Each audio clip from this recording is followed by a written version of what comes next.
Happy Cinco de podcast, Tall Paul. Yes, here we are. Well, it's our fifth. I believe that's the reason I said Cinco. I kind of Oh, worked a little international magic there. But I like that. Producers podcast. He's Tall Paul Joseph. I'm Jack Silver. We figure if half the world can do a podcast, Well, I think we can too. I think we are doing one. Oh, is this thing on? Yeah, I think so. I see you. I see you in there. I see a bunch of baseball stuff behind you. Oh yeah. Same silly set. I like it. And what's I've got going some real craziness going on here. Oh, what do you got, Tall Paul? Yeah, at my house. Starting with, I can't move my car out of the driveway because they've decided to pave the entire street. Mm-hmm. So now I'm kind of stuck here till, I don't know, 5, 6 o'clock in the evening. They said they're laying down this oily, they call it a slurry.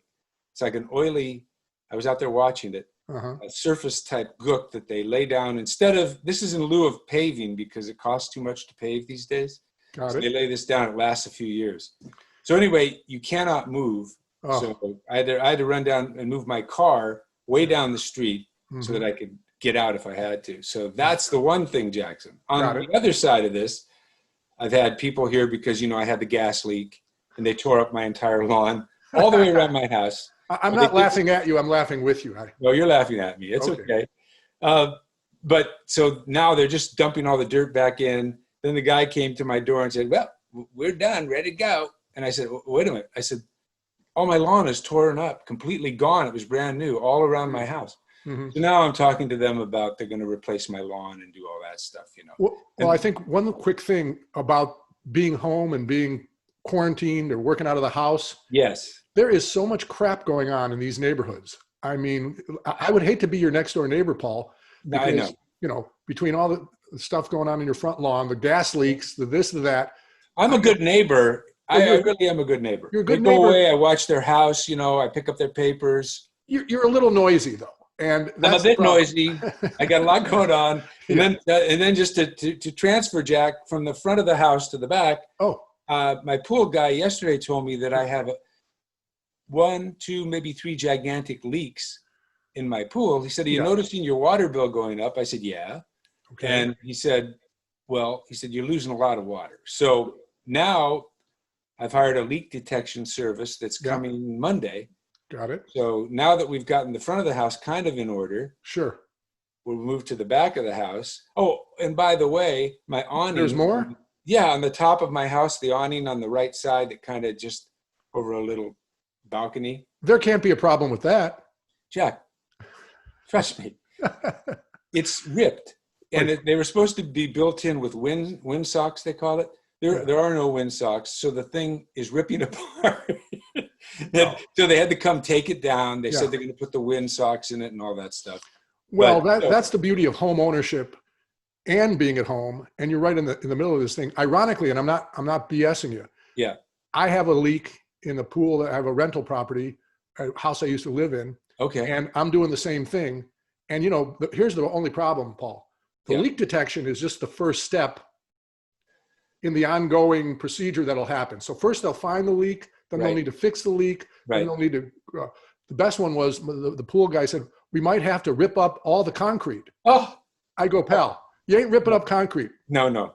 I'll be out there. You'll see me out there with a cement, one of those pallets and putting the cement on myself because I'm with you on that. The guy told me, the woman rather said, nice lady too. She said, well, first we inject it with blue dye, your equipment. We find where the leaks are. I mean, very professional. Yeah. In my head, I'm going like, wait a minute, what's this going to cost me?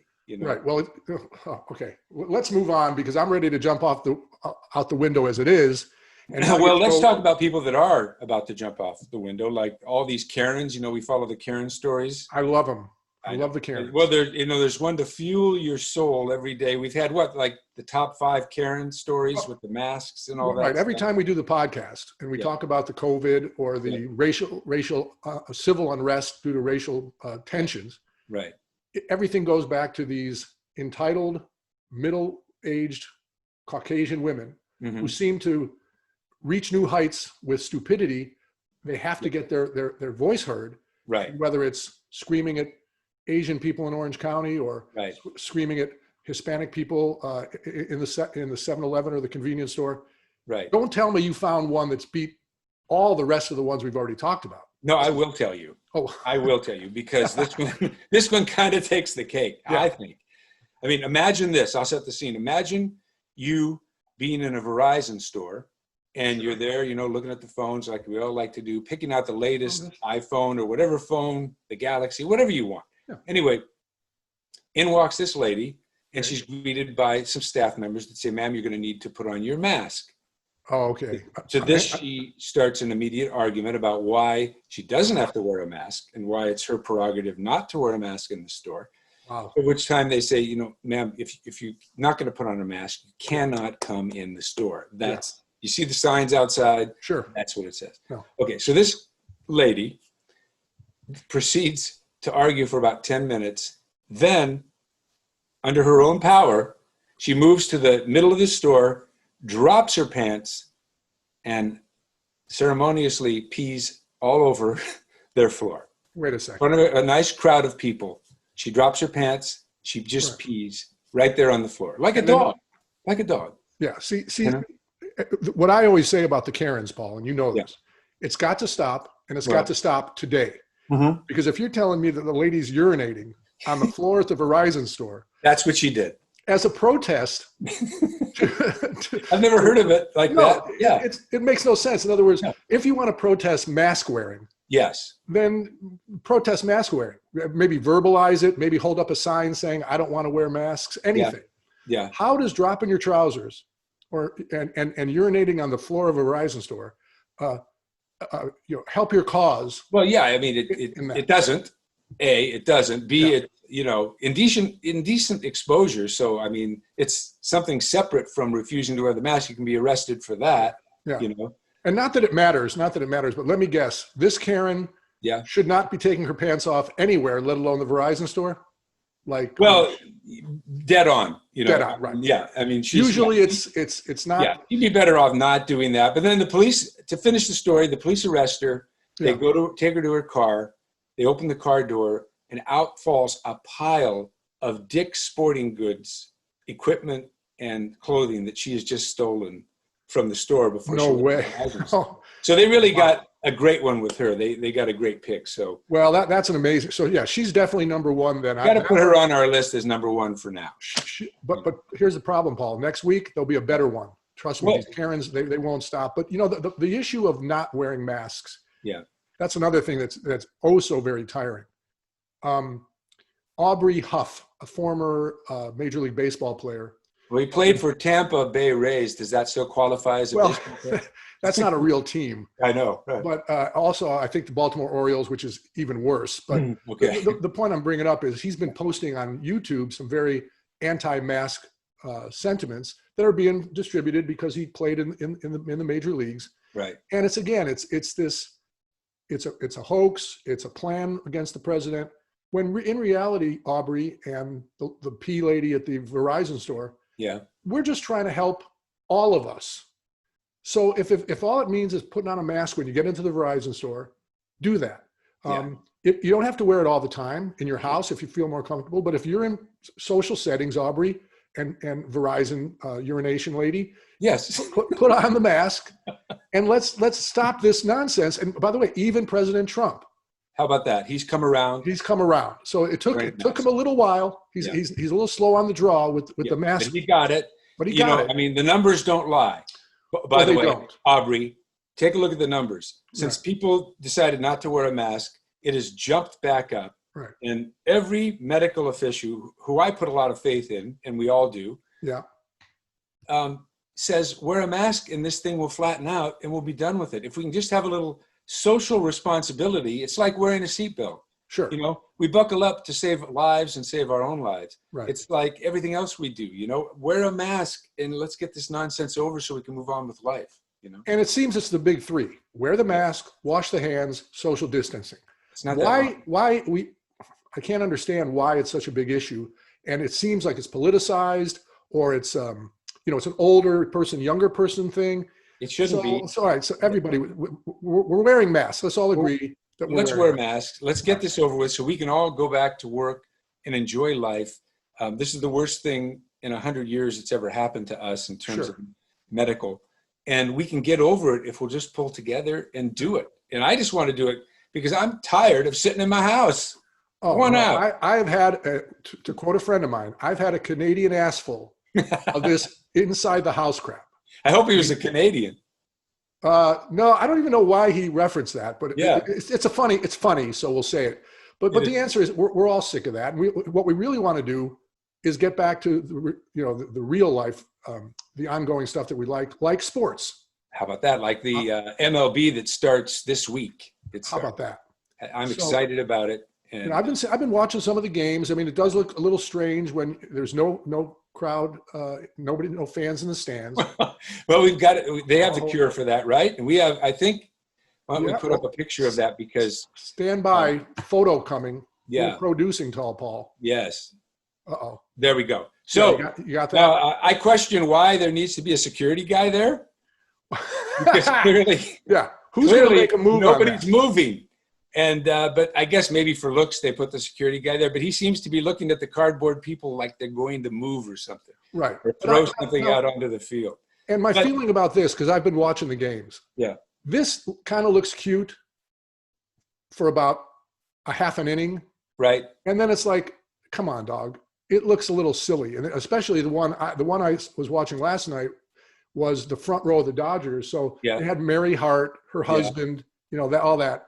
It just goes a little old. I don't know what the final thing. Are they going to do this for all 60 games? Well, they are. And here's the thing: while you're looking at this, let me tell you, you can actually now buy your way into that. If you want to be part of this squad, you can buy your way in, have a picture taken of yourself, and like if it's for the Dodgers, I think it's $150 to sit behind home plate. Oh, I got you. You can sit in the outfield for cheaper. Wherever you sit, different teams are doing it. The Giants are doing it. The Brewers are doing it. But the bottom line is, if the ball hits your personal cutout, they track you down. They give you that ball. They send it to you. All right. Okay. I'll meet you halfway. It's fun.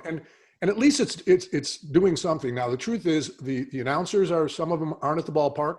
No. They're not going to travel, but I really don't care. And I watched a game last night where somebody blasted a home run. It was still cool to watch. Oh, yeah. And so you got baseball starting. You got hockey coming back on August 1st. Yes. Golf has been going on. That's good. Yeah. The NBA is down in Orlando. They're in the bubble. And I guess hockey suspended their season, right? So they're just finishing their season. Right. They're finishing their season with like a 20-team playoff, I think it is. So it's going to go from August 1st through the end of September with the Stanley I think that's going to be fun. That's going to be fun. I think so too. And they're, the plexiglass will keep people away behind it. I don't believe there'll be fans in the stands for that either. But if all it takes is to wear a mask, wash your hands, and social distance to get us back to things like Major League Sports, I think it's easy enough. I think you and I should take a picture together. Yes. Like this kind of, and we should do that and send it in and be in the baseball game. Oh, all right. Yeah. You and I sitting, maybe we have a hot dog and we're sitting like this and we take a picture. I think you got a little bit too much time on your hands, Paul. No, I'm very busy, Jack. All right, I have awnings falling apart, pools leaking. I have slurry in my front yard. I mean, I'm busy, but I'll do this because it'd be fun if the ball hits us. Yeah, and we get the ball.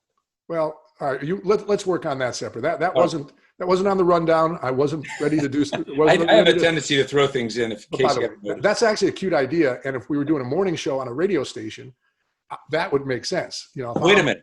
This isn't a morning show on a radio station? This is. You told me that when you said let's do this, you said this is. Well, I lied. A gaggle of geese. Well, you're not. Sit down, Tall Paul. Come back. It's the Producer Podcast, episode 5. We're just rolling through it. So, I'm good. All right. Now, what do you got next? So that was a sports segment. The sports segment is really cool, but here's something that I thought of you because I thought Jack Silver's not a big moviegoer. Not a big moviegoer. Loves it at home. You are kind of a homebody. Well, I'm sorry. To your point, paying $20 at an ArcLight theater is a little crazy for me. Plus, the parking, plus you got to get drinks and everything like that. I have been watching a lot of movies on Netflix and whatever else I've got.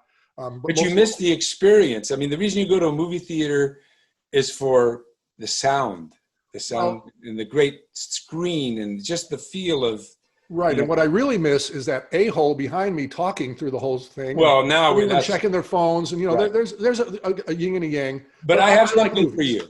I have something for you. You got. Of course, drive-in movies are coming back.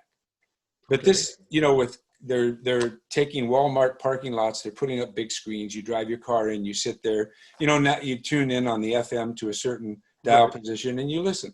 But now, better than that, boat cinema. These are mini boats. There'll be so many per area in a lake or a marina. And you get in the boat, you can have up to 8 family members. They have to be family members in your boat. Yeah. You sit and you watch on the water a giant movie. Would you do that? I would do that. Okay. I would do that. Now that sounds fun and that's creative. Yeah. And that I think it solves a lot of problems, gets people out of the house, keeps it as a family group in one boat. Yep. And then, you're outdoors. And everything I've read and seen, the safest stuff is the outside stuff. Golf. That's it. Outside movie like that would make a lot of sense. And, that reminds me, I saw the other day that in our area, they're going to do a drive-in like concert. I think they've done it around the country at a couple of different venues. But I think that's a great idea. Yeah. So basically, you drive into the fairgrounds in Ventura. Right. And somewhere over there is Yachtly Crew, the yacht rock cover band. Yeah. Which, again, they might want to up the. I was going to say, I don't think many people are wheeling in for that. First of all, this yacht rock crap is big. I listen to it on Spotify. It's all the kind of, I don't even know how to describe it. It's Pablo Cruz and all sorts of bread music, and it's pretty benign. Okay. But anyway, I thought it was a good idea because that can get, again, the family in the car. You got a band playing up there, and it moves this thing forward. And I think we have to be more creative. I'm totally bummed real quick because August 1st, which is coming up. Yeah. I was supposed to be at the new Rams Stadium for Kenny Chesney. Yeah. And he, like every other concert, has been canceled. So I think missed the Taylor. I was going to Taylor Swift, which was going to be the first concert. Right. I mean, that's bumming everybody out. So I think any, especially if you really like live music, anything that would resemble that experience would be much appreciated. Yeah, I would do that. I'll drive up and see not Yachtly the Crew groups you're mentioning, but I will see some hopefully some better groups than that. I'll keep Jack, I like pop music. I'm a pop music guy. I know. I like a little country. Yeah, well, here's the thing. There's only a few. I know iHeart, your old company, one of your old companies. Yeah, they're doing their music festival all remotely this year. They just announced that they're doing that. I don't think the experience is the same. No. But if it gets some live music going and some pop music like you like, I'd be in favor of that. I'm in. All right. Well, one more thing before we let these people, unplug their earbuds and go about their lives. Am I the only guy who still reads magazines, Paul? Yes, you are. Okay. You and my mom. Well, my mom waits for that Enquirer. Yeah. When I come to the house, she says, "Did you pick up the Enquirer for me? It's in the driveway. Did you see it?" So, well, I got it for you. Yesterday, when I get 2 magazines a week, or not, whenever they come. I don't even know when they arrive. Yeah. One is People magazine. Yeah. One is Sports Illustrated. She gets People. And I was reading it. I'm thinking, I like it. I like to hold it. I like to look at the pictures. They do a pretty good job. Yeah. And then, but I thought to myself, most people do it digitally. Here I am, like, Fred Flintstone reading, let's see. Well, the first one was this one. Yeah. And I think, People magazine, they do an amazing job. Like, how did they get all this information already? Like, they must have already had it. No, the one thing while you're on that, they have changed the whole cycle of how they work, obviously, to try to keep up with the digital explosion. Yeah. So, you're right. There's a huge turnaround. They wait to the last minute to go to press. Yeah. They do it right out. So, but that story right there, a very heartbreaking story about Kelly Preston. Oh, Kelly Preston. But look at it. They got the Kelly Preston story. They got the Glee Star story. Yeah. Will and Jada all ready to go. They must have some of that stuff in the queue, if you will, ready to go. But I thought, it's good, and you scroll through it. What I like about People magazine, it's not like the Inquirer. It's not trying to be mean to celebrities. I think it's a public relations person's dream. Yeah. Because once they like you, they take care of you really. You can plant whatever story you need in there. And I'm sure Will and Jada would have rather not had that story, but it's out. And by the way, the guy now that had the affair with her has written a song called Entanglements. And, which I'm sure Will would like to strangle him, and Jada too. But he's written a song about their affair, and he's trying to get that out there. Which I guess is okay. I mean, that's part of his life. And and there's two sides to that story. Some people think it shouldn't have come out. Some people think it should have. Yep. It's none of my business, but thumbing through that magazine, not bad. And then the other one I get is this one here, Sports Illustrated. I missed that copy. Well, it just came out. It's the Sports Illustrated swimsuit edition, excuse me. Hey, now. And that's the cover. I think they have multiple covers. I don't know. But, let's start by saying, I read the issue, Paul. I seriously doubt you read it, but at the same time, I mean, that's why it's there. This is candy for the eyes. And I didn't even know there was. They've accomplished their I didn't even know there were words, but they do a very good job. Yes. And and just one other thing to say about the Sports Illustrated swimsuit issue. It's come a long way. It features all sorts of body types and that's good to hear. Personalities. And I don't get it, but I'm glad to hear that they're not just doing this, even though this is beautiful. Yeah. And nobody can turn this down looking at it, but it's good that they're including different body types, and because every type is beautiful. It is. And it really is. And so shows it. Now the one other reason I wanted to bring this up, because I'm obsessed with pictures I've taken over the past 7 or 8 years at Super Bowls. Yeah. The woman on the right-hand side of the picture, Olivia Culpo. Oh yeah, the one on the right. Yeah, she's amazing, and I actually met her. And another model who's in the magazine, Camille Kostek, and both of them were with the Super Bowl a while back. And check this shot out, Paul. Okay.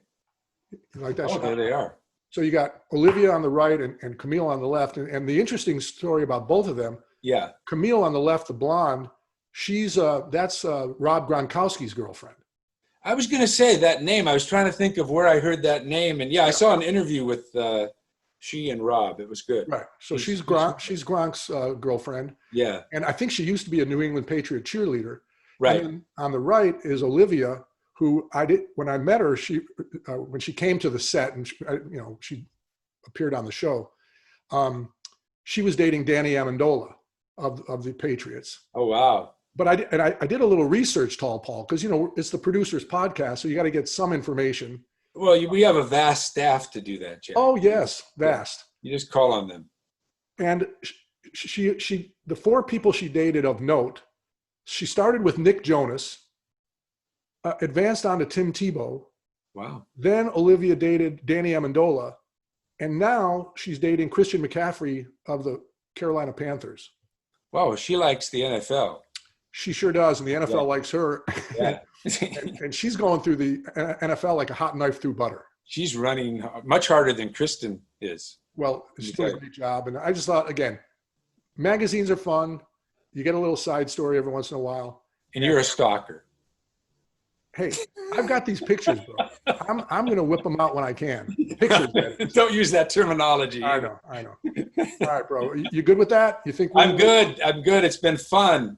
I appreciate it. I have to go back to my house duties here. Yeah, good luck. So you got your lawn you got to get taken care of. You got your leak detection. Got my awning. Oh, Christ. I've got all kinds of stuff. I have no car because they've locked me out. So what are you doing in about 2 hours? Can you pick me up? If you need a pickup, I'll be there for you.